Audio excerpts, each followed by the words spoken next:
Espíritu Científico. Polo Ramírez, Francisco Aravena y el astrónomo José Gallardo exploran la condición humana en reveladoras conversaciones junto a sus invitados. Espíritu Científico, Ciencia Científico. Polo Ramírez, Francisco Aravena y el astrónomo José Gallardo exploran la condición humana en reveladoras conversaciones junto a sus invitados. Espíritu Científico, Ciencia, Existencia y más allá. Duna 89.7 FM y Duna.cl. Sonidos de tu mundo. Sí, entonces la idea es un poco... porque tú eres fanático de Asimov desde cabro chico, sí, ¿no? así es. Uno de los contagios de mi abuelo. ¿Y qué te pasa cuando ves, qué sé yo, adaptaciones contemporáneas en la tele? ¿Sufres? ¿Sí? Sufrí. Sí. La verdad que al principio me gustaba la idea de que Harry Seldon fuera un personaje importante y de que hubiese mujeres participando desde la saga, desde el comienzo, porque una cosa que se le criticó siempre a Asimov es que era medio machista. Ya. Sin embargo, para aquellos que leímos el libro, no voy a hacer ningún spoiler, porque esto lleva varios años en los anaqueles. Una mujer es la que finalmente desactiva todo la trama. Bueno, importante igual. Ahora, Asimov, me imagino que uno lo lee ahora y también se da cuenta de lo previsor que fue del futuro que venía, ¿no? Lo visionario, claro. Toda esta idea de las leyes de la robótica que de alguna manera todos los que trabajamos en el área de inteligencia artificial o robótica siempre la miramos con mucha atención, porque en realidad son leyes muy reales, claro, que eventualmente deberíamos ser capaces de aplicar. Porque si no, finalmente vamos a dejar que las máquinas hagan lo que quieran. Y él las plantea en sus libros, claro, ¿no? Fue muy visionario. Estamos conversando con Tomás Pérez Acle, director del Centro Ciencia y Vida, biólogo computacional, doctor en biotecnología, académico de la Universidad de San Sebastián e investigador adjunto del Instituto de Sistemas Complejos de Valparaíso, investigador principal y director de tecnologías de información y comunicación en el FCB. Sí, en la Fundación Ciencia de la Universidad de San Sebastián, sí. Claro. Es lo mismo. Y estamos, por supuesto, en Espíritu Científico con Polo Ramírez, con nuestro amigo, el científico residente de Radio Duna, José Gallardo, astrónomo, y quien les habla, Francisco Aravena, en este ciclo de conversaciones que hemos organizado para conmemorar el aniversario de la radio, un ciclo que vamos a mantener por algunas semanas más, con invitados tan interesantes como Tomás Pérez Acle. Tomás, gracias por estar acá. Estábamos hablando de tu referencias literarias, y me va a perdonar, pero tengo que ir a tus orígenes, a tu biografía, a cómo te enamoras de la ciencia, porque lo que estábamos hablando recién, que tiene que ver con la literatura y que tiene que ver con tu abuelo, fue fundamental en eso, ¿no? Sí, fue fundamental. Fue recogido en un libro de Nicolás Alonso. Nicolás Alonso, claro. Hace un tiempo atrás. Que primero fue un reportaje en ¿Qué pasó? Sí, así es. Claro. Así es. Y efectivamente por ese reportaje en ¿Qué pasa? Claro. ¿No? La vida detrás de una ecuación, Nicolás llega a golpearle la puerta y dice, oye, aquí hay una historia interesante que contar. Y quizás la historia de varios que hoy día estamos dedicados a la ciencia, no sé si es tu historia también, que tiene que ver con, bueno, en mi caso, un abuelo lector que tiene una biblioteca extraordinaria. Mi abuelo inmigrante palestino llega a Chile sin saber casi leer y escribir a principios de 1900. Se autocultiva, no va al colegio porque mi bisabuelo lo pone a trabajar en el negocio familiar. Y él aprende a leer, aprende a escribir y finalmente se convierte en un lector así, una biblioteca extraordinaria. Y le encantaban los clásicos de la ciencia ficción. Ahí leí Sandokan, leí Las Mil y Una Noches, ¿cierto? Ray Bradbury, Frank Herbert y todos los clásicos de la literatura científica o de anticipación. Y por supuesto Julio Verne era como lo máximo que podía haber en esa biblioteca, ¿no? Entonces, crecer frente a los libros, crecer frente a una discusión, una época en la cual no existían los medios digitales, donde las tertulias de la tarde eran con mi abuelo escuchándolo su historia de inmigrante, una persona que se cultivó a sí misma, es bien llamativo, ¿no? Y en esa situación, en medio de la adolescencia, aparece este programa que fue extraordinario, Cosmos, de Carl Sagan, el mejor divulgador de la ciencia. Impresionante la cantidad de científicos, las generaciones de científicos formadas por ese estímulo. Claro, bueno, a mí me pegó fuertísimo. Dije, bueno, cuando él se preguntaba sobre el universo, sobre la vida, y decía, quizás de todos los misterios de la vida o del universo, el más insondable es la vida. Yo dije, aquí está lo mío. Dije, tengo que tratar de entender la vida. Y 20 y tantos años después todavía no la entiendo, pero estamos trabajando en eso. Qué interesante. Yo, bueno, soy mayor que tú, pero también recuerdo perfecto la manera como Cosmos pegó en ya a esta altura varias generaciones, y la manera como uno, probablemente dependiendo de las facilidades que tenía para el estudio en uno u otro ámbito, veía esa apertura al conocimiento como una posibilidad para uno o para otros, digamos, para los demás. Yo la vi siempre como una cosa, qué lindo sería poder tener la cabeza de alguna manera para poder comprender cierto tipo de cosas y meterse en ese mundo, pero siempre como algo ajeno a mí. ¿Dónde crees tú que puede estar esa diferencia? Porque tú no lo viste como algo ajeno, lo viste como algo propio, como un llamado. Sí, como un llamado, eso es cierto en realidad. Pero yo creo que este llamado también es un eco de la literatura que me tocó leer de niño, de estos libros increíbles que mi abuelo me hacía leer al principio un poco obligado, pero que después sencillamente me metía a su biblioteca y le sacaba los libros porque era extraordinario. Pero es un llamado que de alguna manera queda plasmado ahí, ¿no? La necesidad de conocer este mundo fantástico, estas novelas de anticipación, que decían, bueno, yo no voy a efectivamente vivir 200 años más, entonces cómo de alguna manera me proyecto hacia el futuro a través de la literatura y cómo recojo las preguntas que de ahí están, sobre las cuales se construye el relato. Efectivamente va a haber levitación, vamos a poder viajar en el tiempo, vamos a poder viajar en el espacio, vamos a poder vivir para siempre. Todas estas preguntas que de alguna manera resuenan en esta literatura, se hacen eco en mí, y a partir de Carl Sagan con sus preguntas maravillosas, en realidad como que florece esto, ¿no? No hay nada incentivado específicamente. Tomás, pero mientras pasaba todo esto, mientras tú te enamorabas de la literatura y tu abuelo te mostraba los libros, estacionabas autos en la calle. Sí. Entonces, sí. Llama la atención, no por glorificar, digamos, claro. el origen humilde, pero sí llama la atención, como te preguntaba el Polo, tu construcción de lo posible, digamos, ¿cómo te sientes tú, no solamente capaz, sino que llamado a indagar en esas preguntas y cómo piensas que tu vida la vas a construir en función de eso? Llama mucho la atención, digamos. Sí, bueno, todos tuvimos infancia más o menos difícil, y me tocó bien duro, la verdad.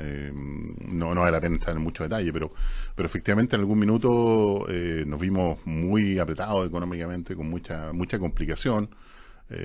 Siempre le digo a mi hijo, les cuento estas historias de pobreza de chico y se ríen, porque no me creen definitivamente, ¿no? Pero en esa, de alguna manera, esas apreturas, también la literatura, la ciencia ficción es un escape, ¿no? Esta idea de que existen otras alternativas, de que todas estas cosas que pasan hoy día son importantes, son relevantes, te marcan, pero existe algo más, ¿eh? Y en tratar de encontrar ese algo más es donde se generan vías de escape. Yo lo pienso también que son cosas que le pasan probablemente a mucha gente. Además, en la casa de mi abuelo, que nosotros, por razones económicas y de todo, vivíamos con nuestros abuelos, siempre la tertulia era la que mi abuelo imponía, tratar de buscar, de superar un poco los problemas del día a día, proyectándose hacia el futuro, hablar sobre cosas complejas. Él nunca fue ni siquiera terminó el colegio, pero a pesar de eso fue un hombre extraordinariamente visionario. Oye, qué interesante lo que dices, Tomás. Dentro de lo mismo, entonces, la literatura, bueno, hay varias cosas que me gustaría preguntarte, pero la literatura y esta suerte de, claro, de precariedad quizás que se siente en el relato, luego, ¿dónde lo puedes vincular a tu hacer ciencia? Yo sé que estuviste trabajando muy bien en recordar pandemia, a nadie nos gusta, pero estuviste haciendo cosas. Entonces, quizás por ahí este escape que hablas, ¿dónde uno puede eventualmente cerrar el círculo con esto que te trae tu abuelo, con esta precariedad, y en tanto esta salida, ¿cachai? Entonces, no sé si me logro entender. Sí, mi abuelo tenía un dicho que era muy sabio, y es hacerlo lo mejor posible siempre. Él siempre decía eso. Mira, no importa lo que tú hagas, siempre hay que tratar de hacerlo lo mejor posible siempre. Ese era su moto. Y yo lo he hecho propio, ¿no? Y desde ese punto de vista, entonces, cuando la ciencia aparece como un camino posible, entonces el planteamiento es cómo se hace lo mejor posible. Y por supuesto que la forma de enfrentar la ciencia es a través de las preguntas. La ciencia se nutre más de aquellas cosas que no conocemos que de la certeza. Si yo si estuviese como científico lleno de certezas, entonces no tendría nada que investigar. Claro. Aquí es justamente lo contrario. Todas estas preguntas, todos estos elementos, esta relevancia de la vida que hablaba Carl Sagan, este misterio insondable que él mencionaba, es justamente lo que te mueve. Son las preguntas las que de alguna manera van enfocándote y van llevándote hacia adelante, pero llega un minuto en el cual hay que tomar decisiones, y particularmente lo que nos tocó enfrentar en la pandemia, había que apoyar, había que estar ahí, había que sufrir, había que soportar hasta amenazas ahí de correos raros y cosas que nos llegaban a todos los científicos que participamos apoyando la pandemia, pero tiene que ver con tratar de aportar y hacer lo mejor posible siempre. Para hacer propaganda a nuestro programa, la parte del espíritu, ya que hablas tanto de tu abuelo, y sobre las certezas y sobre la ciencia, que justamente por ahí no se queda corta. ¿Dónde está tu abuelo en tu espíritu? Sí, yo creo que vive en mí. Tengo la certeza de que en general nosotros somos construcciones físicas y espirituales que dependen de nuestros antepasados, para bien y para mal. Yo también tengo mis historias ahí. Claro. A ver, dale. Sí, para eso estamos. Lean el libro. Pero viene en nosotros. La sensación esta de que los antepasados, mi abuelo, mi abuela, mi padre, mi madre, para bien y para mal, todos vienen en nosotros. Es algo que de alguna manera uno va construyendo a lo largo del camino de la vida, ¿no? Y son esas presencias las que te animan, las que te llevan de una manera u otra, ¿no? Mi hermano, que murió hace algunos años atrás, que voy a echar de menos siempre también, son presencias que de alguna manera te animan a seguir adelante, a llevar adelante esta vida de preguntas, de descubrimiento, pero por sobre todo la necesidad como de saber. Yo creo que la mayoría de los científicos tenemos internamente esta ansiedad de saber, de conocer, y que ojalá no se acabe nunca. Muchas veces nos pasa con las generaciones más jóvenes, que de alguna manera pierden la capacidad de asombro. La capacidad de asombro frente incluso a los amaneceres, frente al mar, frente a distintas cosas, porque está todo dado. Y cuando perdemos la capacidad de asombro, ya dejamos de hacernos preguntas, y cuando dejamos de hacernos preguntas, dejamos de hacer ciencia. A propósito de preguntas, estamos conversando con el doctor en biotecnología, Tomás Pérez Acles, él es director del Centro Ciencia y Vida de la Universidad de San Sebastián. A propósito de preguntas, están de alguna manera preguntas con intento de respuesta en la ciencia ficción. Están estas preguntas con motivación, ¿no es cierto?, y que generan mucho entusiasmo de Carl Sagan y de Cosmos. Y bueno, la ciencia misma, ¿cómo define sus propias preguntas? Como desarrollo, digamos, de la disciplina. Porque están, claro, los individuos, ¿no es cierto?, están también las instituciones, están las industrias, están muchos intereses, etcétera, pero finalmente, si uno lo mira como un todo, la ciencia va de alguna manera definiendo las preguntas, uno podría decir, a través de algún tipo de mano invisible. Sí. ¿A qué preguntas efectivamente se quiere abocar? Hace un par de semanas atrás conversamos con algunos colegas respecto de que quien pone la música pone el ritmo, ¿no? Claro. De alguna manera hoy día las preguntas científicas están puestas un poco por la curiosidad de los mismos científicos, y ahí encontramos lo que llamamos la ciencia por curiosidad. De hecho, así la denominamos. Tratar de buscar la respuesta a aquellas preguntas fundamentales, aquellas preguntas que incluso probablemente nunca vamos a ser capaces de responder del todo. Ciencia por curiosidad. Pero están las aplicaciones de la ciencia, porque como bien decía Pasteur, existe la ciencia y sus aplicaciones, no existe la ciencia aplicada. Entonces, las aplicaciones de la ciencia también son un motor muy fuerte. Particularmente hay mucha discusión en los países en desarrollo, en vías de desarrollo como el nuestro, sobre cuánto invertir en ciencia fundamental versus en aplicaciones de la ciencia. Y nosotros los científicos no nos perdemos. Sabemos que si en el momento dejamos de hacernos las preguntas fundamentales, vamos a dejar de generar conocimiento tal que eventualmente surjan aplicaciones.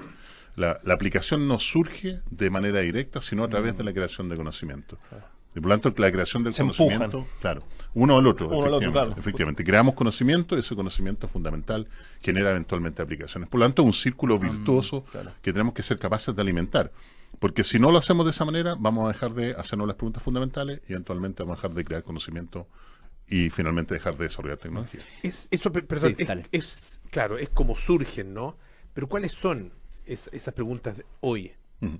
Bueno, a propósito de los últimos incluso premios Nobel, premio Nobel en química, premio Nobel en física, en el ámbito de la inteligencia artificial. Hoy día hay muchas preguntas sobre aspectos de inteligencia artificial. Fueron todos, de hecho. Claro. Sí, en los últimos Están diciendo ya que el próximo año de literatura se nos va a dar a ChatGPT. Puede ser. Puede ser. Pero no es menor el impacto que esto está teniendo. Convengamos aquí en esta mesa que no existe la inteligencia artificial, existen máquinas entrenadas que hacen cosas. Sí, estamos de acuerdo en eso, ¿no? Perdón, ¿a eso le agregarías un todavía o no? Es una buena pregunta, sí. Todavía. ¿Va a llegar? Sí, va a llegar. Hagamos un poco de futurología. La gente piensa en 5 o 10 años. O sea, cuando esto ya se viene, inevitablemente, es cuando estos sistemas de inteligencia artificial, llamémoslo laxamente de esa manera, se utilizan a sí mismos para mejorarse. Claro. Cuando empieza esta recursividad, el sistema de inteligencia artificial se mejora a sí mismo y se mejora a sí mismo, y ahí entras en un crecimiento exponencial que es inatajable. Todavía no estamos ahí, pero en general la gente discute 5 o 10 años. En que siempre uno le pregunta a un científico, te va a decir 5 o 10 años por cualquier cosa. No estoy jugando de ninguna manera, ¿no? Pero efectivamente ahí parte un cambio paradigmático relevante. Y este cambio paradigmático tiene que ver con esta ciencia que hacíamos antes. Yo miraba el mundo, realizaba una abstracción, y a partir de esa abstracción me hacía preguntas que llevaban a hipótesis. De esta hipótesis hacia un planteamiento hipotético, un metodológico, y hacia un descubrimiento. Y hoy día hay una ciencia un poco distinta, que es acumulo datos, lo meto en la máquina y veo que sale, ¿no? Mucho en astronomía, así, mucho en biología, así hoy día es... El data mining. Data mining, ciencia de datos. Y son preguntas suficientemente válidas, que efectivamente cambian el paradigma de cómo hacemos ciencia. Ahora, mencionabas el tema del el que pone la música, pone el ritmo, digamos.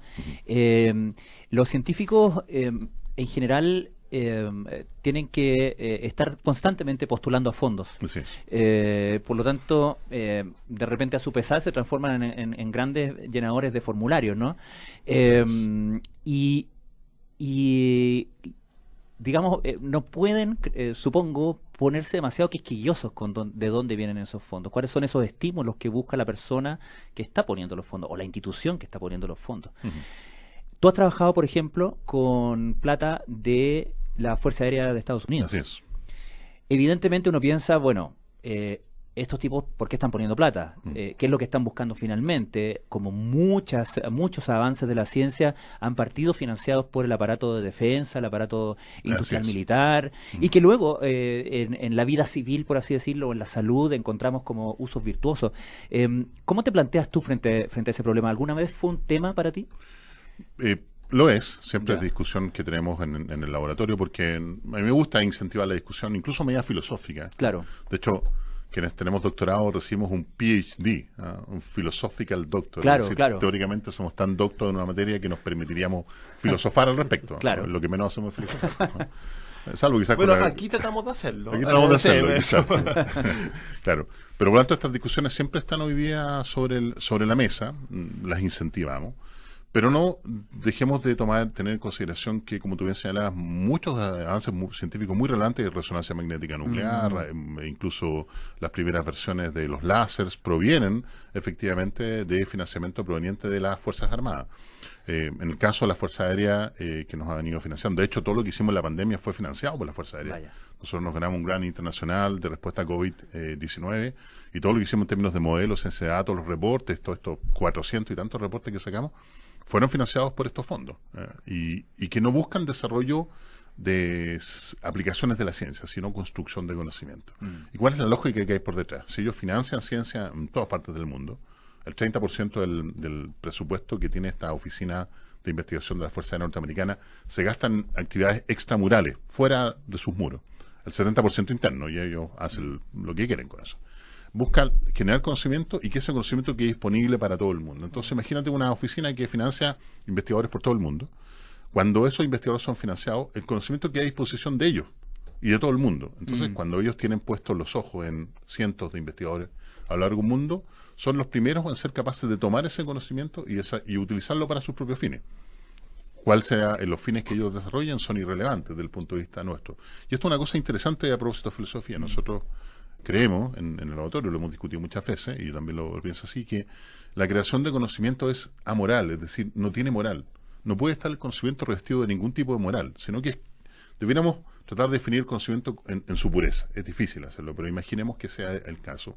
Por lo tanto, el conocimiento en sí mismo no tiene moralidad. La ecuación de Einstein famosa, E igual mc cuadrado, no está revestida de ninguna moralidad, es unas letras en una pizarra.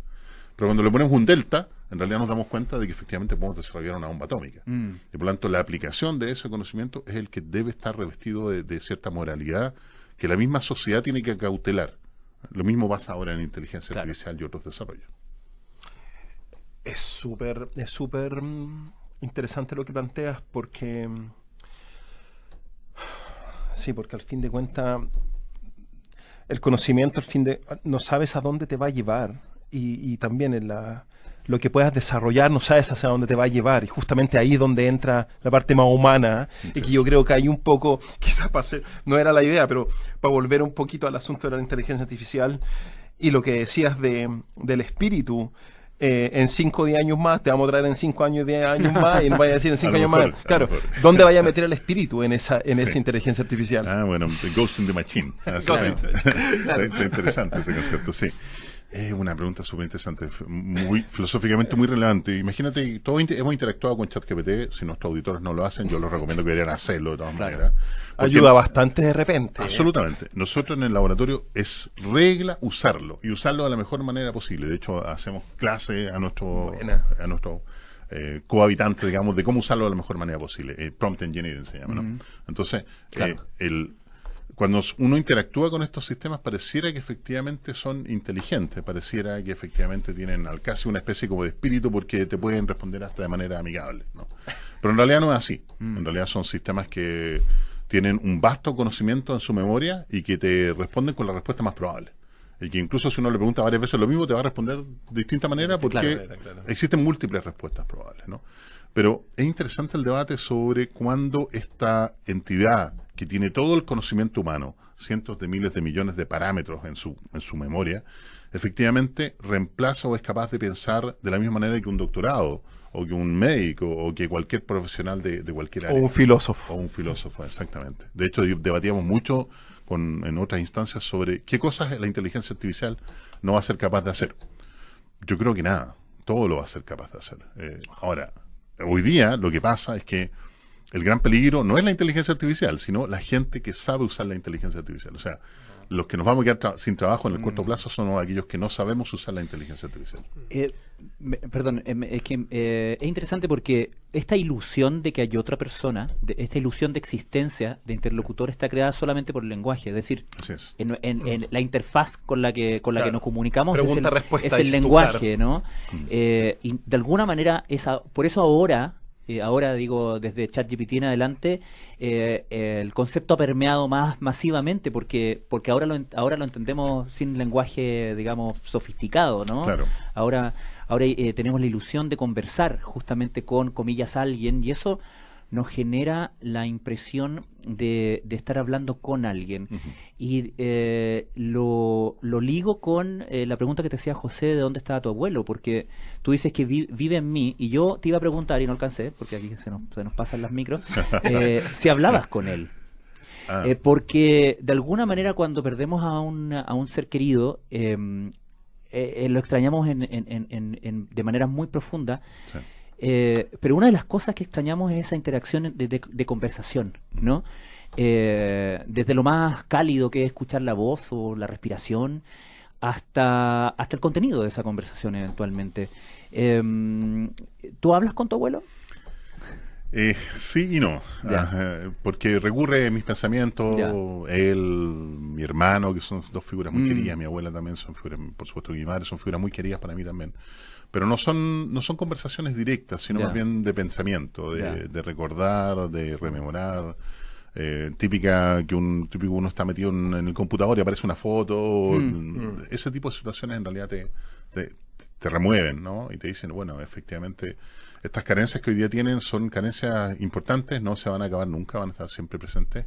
Pero también deben ser una fuerza motriz. ¿Pero tú crees que en ese sentido, y a eso iba con la pregunta, es uno el que les da existencia más allá de la muerte? No, hay una pregunta súper dura para esta altura del día. La verdad no estoy seguro. Me da la sensación de que efectivamente el misterio de la vida es tan profundo que tratar de llevarlo incluso a palabras en sí mismas, más allá de los conceptos que pudiéramos usar, ya carece efectivamente del sentido necesario para responder este tipo de preguntas tan fundamentales. Pero son estas preguntas fundamentales las que a la larga son relevantes de ser resueltas. No las vamos a resolver nosotros, menos hoy día, pero son preguntas que eventualmente alguien va a resolver.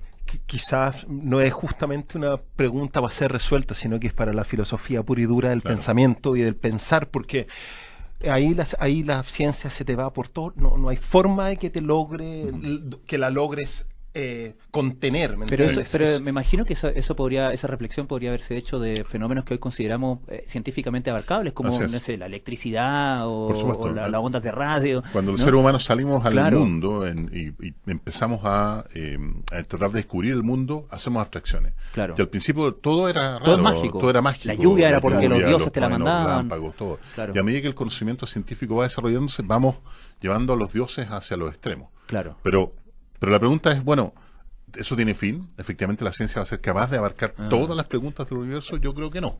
Eso, para allá iba, justamente, dale. Yo creo que no. Siempre tienen que haber preguntas fundamentales. Tú has dicho, Tomás, estamos conversando, les recuerdo, con Tomás Pérez Acle, director del Centro Ciencia y Vida, que tu ambición es entender la vida.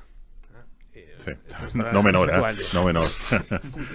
No quería otra cosa. Bien ambicioso el amigo. Y has dicho, dice, eso es difícil incluso filosóficamente. ¿Y para qué hablar desde el punto de vista técnico, científico? Pero tú tienes efectivamente esa ambición. ¿Por dónde se agarra el hilo para poder empezar, digamos, partir en esa comprensión de la vida? Bueno, volviendo a lo que conversamos al principio, a esta idea de la psicohistoria. La psicohistoria, recordemos que es una especie de matemática avanzada computacional que permite, a partir de una situación actual, predecir el futuro decenas de miles de años. Esa es la hipótesis que está detrás de los libros de Asimov, ¿no? De la Fundación. Y eso tiene que ver con lo que hacemos hoy día en el laboratorio, que es usar esto matemática avanzada con estos supercomputadores para tratar de meter todos los ingredientes de lo que está hoy día relacionado con la vida a distintas escalas, microscópica, mesoscópica, macroscópica, y a partir de esos ingredientes tratar de proyectar el futuro. Antes de avanzar en ese futuro, vamos a hacer una brevísima pausa. Esto es Espíritu Científico, estamos conversando con Tomás Pérez Acle. Volvemos en apenas unos segundos, así que no se separe de nosotros. Lo que viene es muy importante. El futuro.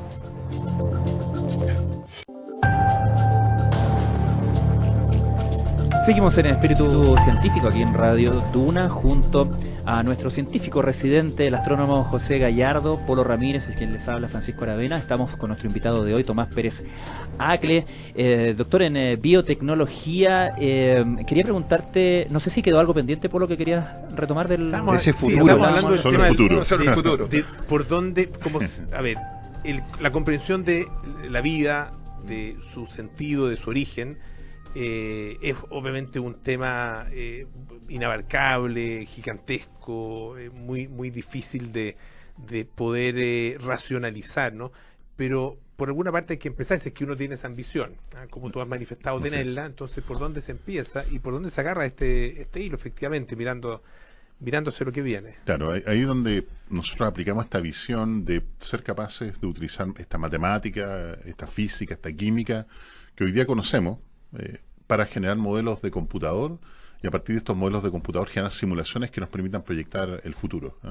Y esto se aplica a múltiples escalas. Por ejemplo, si yo quisiera desarrollar una droga, hablemos de droga en términos de un fármaco, porque el fármaco es una droga puesta en una forma farmacéutica, una farmacia. Es decir, un comprimido es una droga que tiene paracetamol, es la droga, y que te ayuda al dolor de cabeza. Si yo quisiera desarrollar una nueva droga para tratar un cáncer o cualquier tipo de enfermedad, hoy día puedo usar un computador. Lo que hago es que digo, bueno, esta enfermedad está relacionada con algún problema a nivel del cuerpo cuyo fundamento es esta micromáquina que llamamos proteína que funciona mal. ¿Por qué? Porque no controla bien el cuerpo, no controla un proceso inflamatorio, cualquier cosa. Entonces lo que hago es meto esa proteína o micromáquina en el computador, y el computador se pone a probar cientos de miles de millones de combinaciones hasta que emerge eventualmente una pequeña molécula que es una droga, que el computador me dice, esta va a funcionar. Por supuesto que tengo que después sintetizarla y probarla para que efectivamente esto funcione. Pero esa es una aplicación. Las otras aplicaciones tienen que ver con que ahora vamos a tratar de, por ejemplo, entender un tumor desde su comprensión más fina de cómo un tumor está compuesto por millones de células distintas que ejercen distintas funciones, que es más bien una especie de ecosistema. Hay algunas células que alimentan al tumor, otras que le entregan energía, otras que le entregan oxígeno, otras que se preocupan de destruir los desechos del tumor, otras que generan terminaciones nerviosas. Es un verdadero ecosistema, una especie como de mini ser vivo. Y por lo tanto, si queremos entender ese ecosistema, lo que hacemos es tratar de entender ahora este fenómeno desde el punto de vista de una red. Y una red es un gran volumen de datos que uno utiliza matemática para ver cómo las cosas están relacionadas unas con otras. Y eso es la escala del medio. Y en la escala más grande, que la escala macroscópica, por ejemplo, podemos usar estos mismos fenómenos, esta misma aproximación de redes para estudiar dispersión de enfermedades infecciosas, o cómo la información se mueve en la sociedad, o cómo, por ejemplo, reaccionan personas ante un fenómeno catastrófico, ¿no? Entonces, la aproximación es siempre la misma. Matemática, computación avanzada, y a partir de probar distintos escenarios, tratar de proyectar la realidad.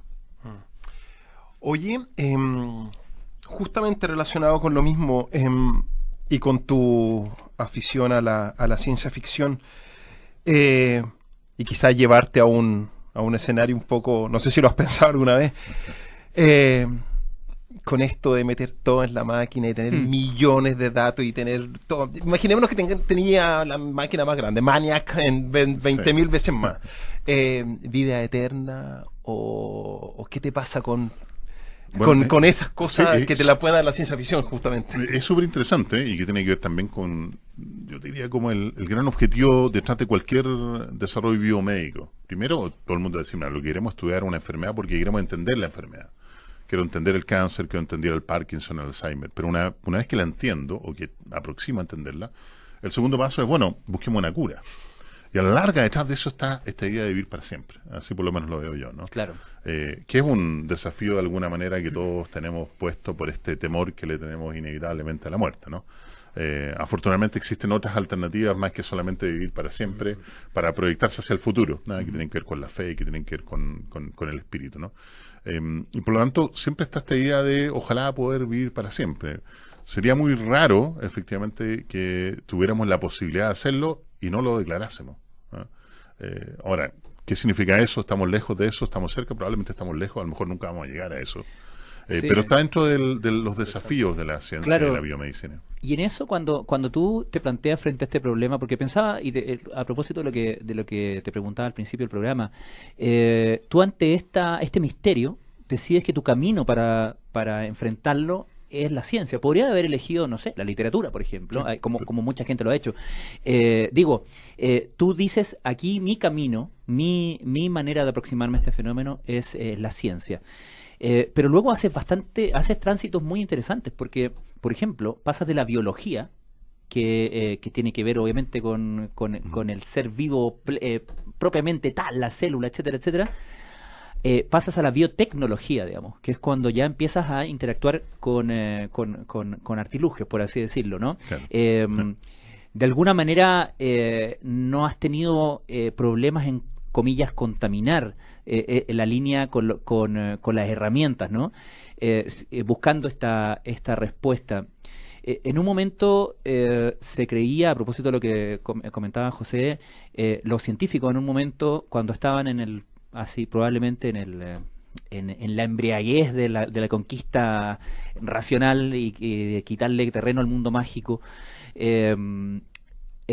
pensaron que podían comprender la vida después de la muerte. Los científicos de fines del siglo XIX eran espiritistas, sí, tenían pactos unos con otros de mandarse recados, tenían mediums que eran certificadas como serias y otras que eran charlatanes. Eran alquimistas también. Alquimistas, claro. De alguna manera, esa creencia superior, digamos, también estaba revestida de algún tipo de, si se quiere, arrogancia, si se quiere, soberbia, de decir cómo puedo conquistarlo todo a través de estas herramientas. ¿Tú crees que puedes conquistarlo todo a través de las herramientas que manejas? Y no lo digo en términos soberbios, sino que en términos de cuál ves que es tu meta última. Ojalá que no. Ya. Ojalá que no, porque efectivamente sería terrible que al final, como decía algún filósofo hace un tiempo atrás, se acabe la historia, claro, ¿cierto? Es decir, que ya todas las preguntas están respondidas. Lo que hemos visto es que a medida que vamos desarrollando ciencia, vamos moviendo a los dioses hacia los extremos. Pero nunca vamos a llegar al extremo. Yo creo que la aproximación hacia la verdad absoluta usar un término técnico, es asintótica, es decir, uno como que se acerca, pero nunca llega. Es decir, la verdad absoluta nunca va a existir. Bien matemático. Sí, matemático, sí, lo sé, perdón por el nerdismo. Se me sale lo nerd aquí. No. Pero efectivamente nos vamos acercando a esta verdad absoluta, pero siempre está un poco más allá, Entonces, Dios, los dioses, la fe, siempre va a tener un espacio en nuestras vidas. Y qué bueno que sea así, porque sería terrible que no fuese el caso, ¿no? Que todo sea un mecanicismo puro. La soberbia, digamos, del mecanismo newtoniano, efectivamente, a mí me parece que le hace más mal al mundo que bien. Pero en ese sentido, uno ve que hay esta búsqueda de la vida eterna, como decimos, de vivir para siempre, que es como la zanahoria en el palito al final del caballo, ¿no? Es como lo que nos hace avanzar. De alguna manera hoy día no está pasando por el espiritismo, sino está pasando por la aumentación humana, por en fin, todo el transhumanismo, por estos grandes fondos invertidos en reprogramar las células que se mueren para que no se mueran, el reemplazo de partes por partes artificiales, la etcétera, interfase, ¿no? Humano-máquina. Exacto. Exactamente, sí. No, bueno, pero efectivamente tiene que ver con la búsqueda humana, a mi juicio, de sentido. Porque cuando efectivamente salimos al mundo, empezamos a hacer abstracciones del mundo y empezamos a tratar de comprenderlo, siempre está la búsqueda de sentido. Bueno, ahora entiendo por qué llueve, ahora entiendo por qué hay viento, ahora entiendo por qué existen los truenos y los relámpagos. Pero ¿cuál es la materia fundamental? ¿De dónde proviene todo esto? Son aquellas respuestas que yo espero que nunca seamos capaces de responder, porque si no, va a ser muy fome ese minuto. Sí. ¿No? Hay belleza en eso. Hay belleza, porque es finalmente el espacio de lo incierto, ¿no es cierto? El espacio de lo que tal vez nunca vamos a conocer, de lo que nunca vamos a saber. Pero también es un espacio que se llena de tanta cosa, y se llena, entre otras, y quería ir a algo que tú mencionaste de esta amoralidad de la ciencia, se llena de moral, entre otras cosas, y un papel que cumple, por ejemplo, las religiones, que tiene un papel regulatorio por un lado, pero también regulatorio de comportamiento, pero también tienen un papel en términos de la dictación de cuál es nuestra moral, ¿no? Ese espacio, de alguna manera, con el planteamiento que tú haces, queda la impresión de que es un espacio en el que la ciencia no tiene mucho que decir ni hacer. Pero ¿qué pasa con la persona del científico ahí? Claro. ¿Y cómo se desdobla de alguna manera?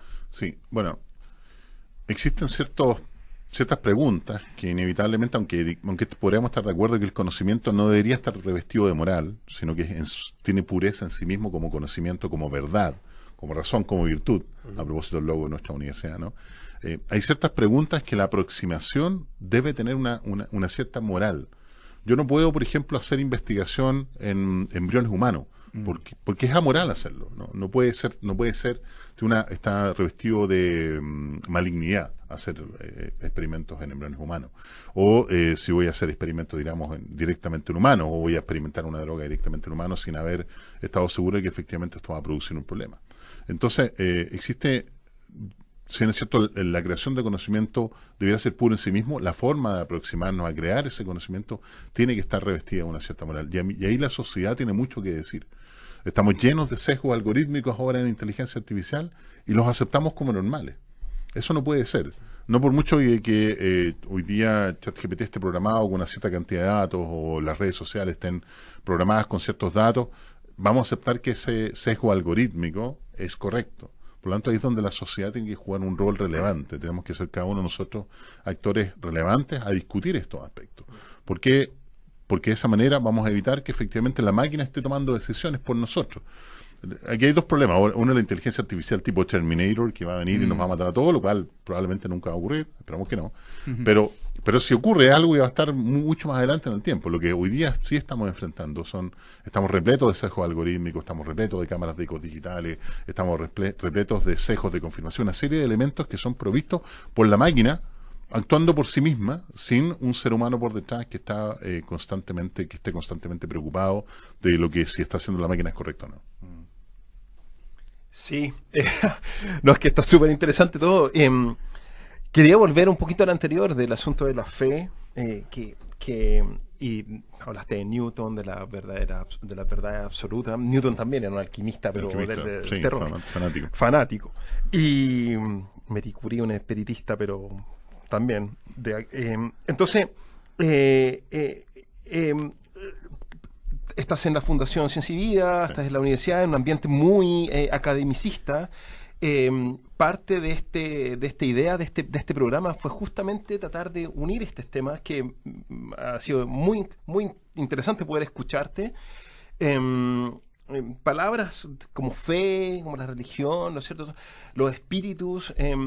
Entonces, preguntarte cómo vives esto en el ambiente. Yo estoy en un observatorio, no tengo mucho esto de estas conversas que eventualmente se podrían dar, y como justamente lo mencionaba antes, esto de lo Philosophical Doctor, antiguamente era la filosofía natural. Filosofía, claro, vale, entonces ¿cómo la ciencia fundamental. Eso, entonces, claro. ¿cómo este cruce eventualmente, hablar de fe, hablar de ciencia, hablar de biología, hablar de biotecnología, hablar de molécula, de proteína, de espíritus, eso se da en tu ambiente? ¿Qué nos puedes contar un poquito? Si falta, si te gustaría que hubiese más, porque siempre lo he mencionado, ha perdido eso la universidad.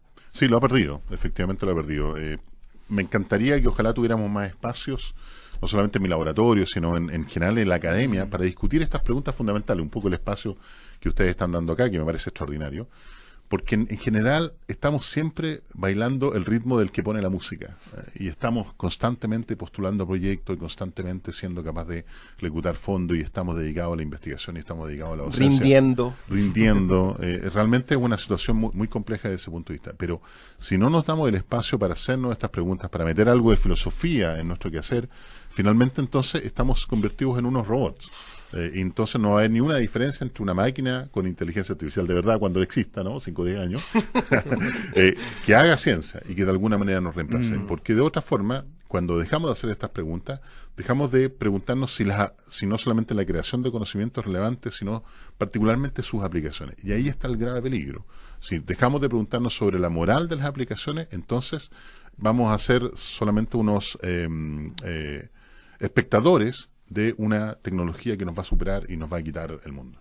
Estamos conversando con Tomás Pérez Acle, director del Centro Ciencia y Vida, biólogo computacional, doctor en biotecnología. Tomás, quería llevarte un tema que yo sé que te motiva, digamos, pero lo traigo a colación porque alguna vez me compartiste una reflexión que nunca me he olvidado. Tiene que ver con andar en moto. Con la moto. Claro.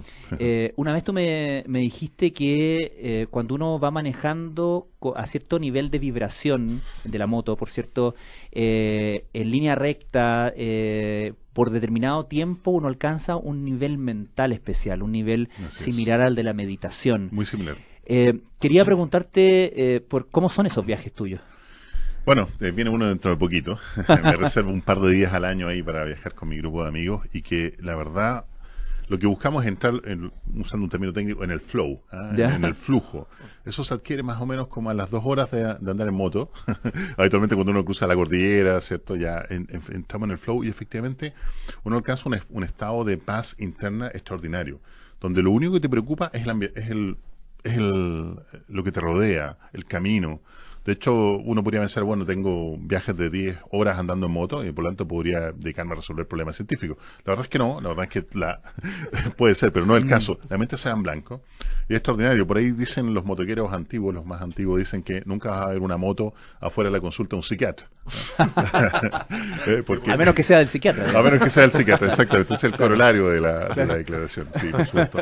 Y es muy interesante. De hecho, cuando nos pregunta la gente que nos anda en moto, ¿qué es lo interesante de la moto? Es que uno está solo, se enfrenta a sus propios fantasmas al principio, pero después la mente se acalla, el monkey mind que dicen los budistas, la mente del monito que está todo el rato hablando, desaparece, y en realidad uno tiene un espacio de tranquilidad, de contemplación, que es extraordinario. Y ahí se da cuenta de que efectivamente nos hace falta un poco también ese espacio, más allá de si uno anda en moto o no.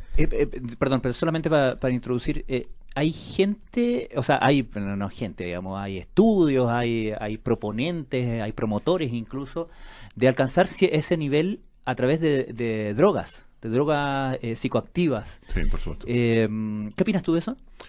Bueno, si uno adquiere este estado por una droga, en realidad la pregunta que se hace es, ¿uno adquiere el estado porque uno es capaz de llegar a ese estado o porque lo induce? Me parece que es mucho más real, mucho más concreto y el beneficio mucho mejor cuando uno es capaz de llegar al estado de manera activa, a propósito, ¿ya? Porque hago meditación, porque ando en moto, porque hago yoga, por lo que sea, más que por el consumo de una droga. El resto es un facilismo. Yo puedo consumir la droga, me va a dar este estado, pero probablemente no saco nada en limpio porque necesito la droga constantemente para entrar a ese estado. De otra manera, es una acción concreta, tu cuerpo, tu mente se prepara, el cerebro es plástico y eventualmente, a propósito de eso, va a ser más fácil llegar a estos estados. Le voy a robar una pregunta que Pancho hace siempre, te la perdona, Pancho. Por favor, imagínate. De alguna manera la has respondido, sabemos cuál es una de tus preguntas fundamentales que te gustaría contestar, pero ¿cuál otra, aparte de comprender la vida? Sí. Bueno, que no sé si haya tiempo en la vida, digamos, para responder esa y esa una misma, más. ya esa misma es muy difícil. Claro, es tiempo libre. Claro. En la moto. Mientras lees la moto. Mientras lees la moto, sí. Mira, yo creo que esa es la pregunta más esencial que siempre me hago, la que me motiva efectivamente, tratar de aproximarme a comprender la vida. Espero nunca llegar a comprenderla porque si no se me acaba la pregunta, ¿no? Yo efectivamente creo aparte de la pega. Aparte de la pega, sí. Pues. Yo siempre le digo a la gente que escucha mis seminarios que nosotros los biólogos computacionales queremos, tal como los físicos buscan la ecuación del todo, yo busco la simulación del todo. Me encantaría en una simulación de computador moverme a libre escala de lo microscópico al ecosistema y de vuelta. Afortunadamente eso no existe porque si no también estaría sin pega. Bueno, queda pega para rato en todo caso y queda conversación para mucho rato también. Tomás Pérez Acle, muchísimas gracias por estar esta tarde aquí en Espíritu Científico. Muchas gracias a ustedes. Y a todos ustedes, Pancho. Un gusto como José, siempre. Un gusto, muchas gracias que nos escuchan. Muchísimas gracias por acompañarnos y nos juntamos el próximo miércoles a las 5 de la tarde, porque esto continúa. En espíritu.